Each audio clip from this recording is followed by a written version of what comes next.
Hey folks, it's Arlyeon with this week's episode of Crit Hit Reviews. Today I'll be talking about a game which I helpfully received a review copy of, namely On 3D Studios' Quantum Replica. I will let you folks know if its quantum-based mechanics are more likely to be inspired by Schrodinger or Schadenfreude as we navigate this stealth action game together. To begin, the premise of the game is fairly simple. You're an amnesiac dude named Alpha who's thrust into the midst of a dystopian cyberpunk future, with about as much background info as the player, and a guy named Altus chatting your ears off and giving you orders. Admittedly, the game holds its cards pretty close to its chest at first, preferring a more show-don't-tell aspect to its storytelling, which can feel a bit lacking at times. That is until we hit around the midway mark of the game, where you can expect a somewhat dense chunk of exposition to help fill in a number of blanks in regards to the why and what of the world. Whilst this does help a bit, I honestly felt that the best bit of writing and story reserved for the final segment of the game and the dialogue reserved for that segment, which I feel is why the game reserves its moral decision leading to one of its three endings for the very end. And thank goodness for that, because I ended up breaking a lot of necks over the course of the game, and I feel if the moral decisions had been based around me being a stealthy pacifist ninja or a serial chiropractor gone wrong, I'd have been in serious trouble. That said, the decision to be a pacifist really doesn't hold much impact unless you're achievement hunting, given that whilst unconscious enemies can be revived vis-a-vis a guard finding them, dead guards can also be revived, albeit vis-a-vis the unhelpful intervention of robotic assistance, which ultimately just boils it down to a matter of convenience between hiding dead bodies that don't wake up versus living ones that do. But let's get back on track. As I mentioned in the introduction, Quantum Replica is a stealth action game. In that regard, it manages to do a decent job of enforcing that, via limited recovery items and ammo, as well as guards who are not only accurate, but also found in large supply. Especially since lethal ammunition tends to be loud and gather every guard and his cousin to your immediate location if they don't simply alert each other to your presence due to, well, a botched attempt at stealth. By and large, the best means of navigating the game's various areas is to avoid conflict, and whether that's by skulking out of a guard's sight range, handily highlighted by the radius of their flashlights, or snapping the neck of everyone in a one-block radius, that's really up to you. Thankfully, whilst recovery items are limited, the game is nice enough to provide save checkpoints which have the additional benefit of recovering your health and your energy, allowing you a breather if need be, or just a relatively safe location to retreat to, and which also makes the task of exploring all the various nooks and crannies of the level in search of consumable items and collectibles in the form of health and energy upgrades a bit less of a hassle. Overall, though, the combat does end up feeling relatively limited, even after you get the dash and its upgraded variant, or the time slow ability that also turns your melee attacks into an awesome Matrix-level execution. Still, the boss conflicts managed to be a fairly enjoyable change of pace over the course of my playthrough, albeit a bit frustrating, though I'll be the first to admit that my experience was hampered by the fact that I had to rely on mouse aiming. My controller was fritzing at the time, and, well, aiming the gun with the mouse left a fair bit to be desired in this game. And unfortunately, that wasn't the crux of my issues when it came to Quantum Replica.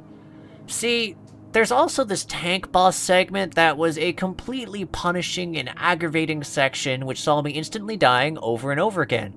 And I'll admit that I have a personal loathing for spammy segments of instantaneous death or game overs, which they mixed box puzzles into for additional injury onto insult, and which Quantum Replica just manages to provide in spades anyways, with not just the multiple tank boss encounters, but also a Vexum toxic water puzzle that will see you dying instantly, and some, blessedly few, stealth segments, which results in an instantaneous game over complete with unskippable cutscene whenever you get caught.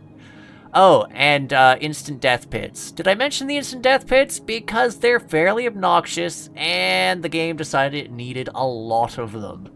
Literally hallways of instant death pits, though they're cleverly disguised as unstable ground that just, instantly melts into dust the moment you step foot on them. Lastly, quick shout out to all the turret segments, for all the time it saw me sitting behind cover helpless while I waited there twiddling my thumbs as my energy charged back up, so I could blindly dash through bullets to advance towards cover and do it all over again. Now, soundtrack-wise, I am fond of Quantum Replica. Both the music and the sound effects felt spot on, but there was a lot to be desired from its audio, most notably from outt, whose voicing ended up feeling incredibly off by the end of the game, for a few reasons. Though, inversely, I was quite a fan of the main antagonist's voice. Oh, and the tank boss wasn't happy at just messing with my gameplay experience. He also happened to be tied to an audio bug in the game where his voice lines kept looping for a while after his fight. That was a joy. Yes. Honestly, I don't have much to say here.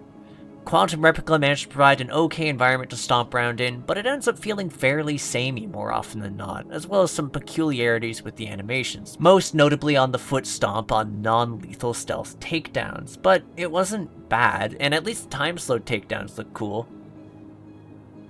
Still, all of these elements together make for an altogether disastrous recipe, one marked by frustration and further accentuated by the fact that I had the displeasure of encountering a number of crashes throughout my adventures, which also allowed me to discover that the game's quick saves were lost when they occurred, instead punting you back to your last hard save at one of the checkpoints.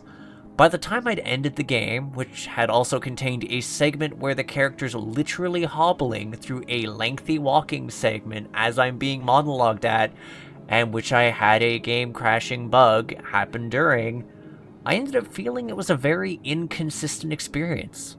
As I stated, the last segment of the story does carry some of the most compelling twists in the entire narrative, but the story until that point just left a lot to be desired, and the game's reliance upon instantaneous fail states and restarting entire segments felt frustrating ultimately, especially in tandem with the myriad other issues mentioned.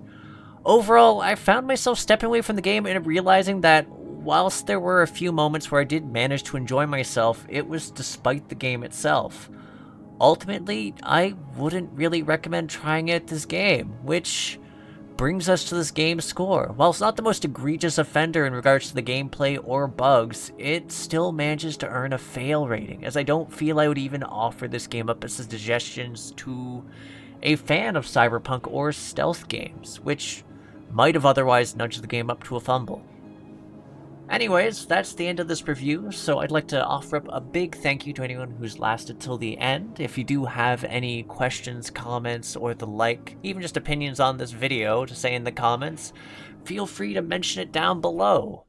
If you were a fan of this, it'd be great to see a like, just so I can get some feedback on what I've been doing right or wrong. And if you want to see more game reviews, indie developer interviews, or just indie gaming or tabletop related videos and podcasts, feel free to hit the subscribe button and the little bell icon to get notifications when I post something new.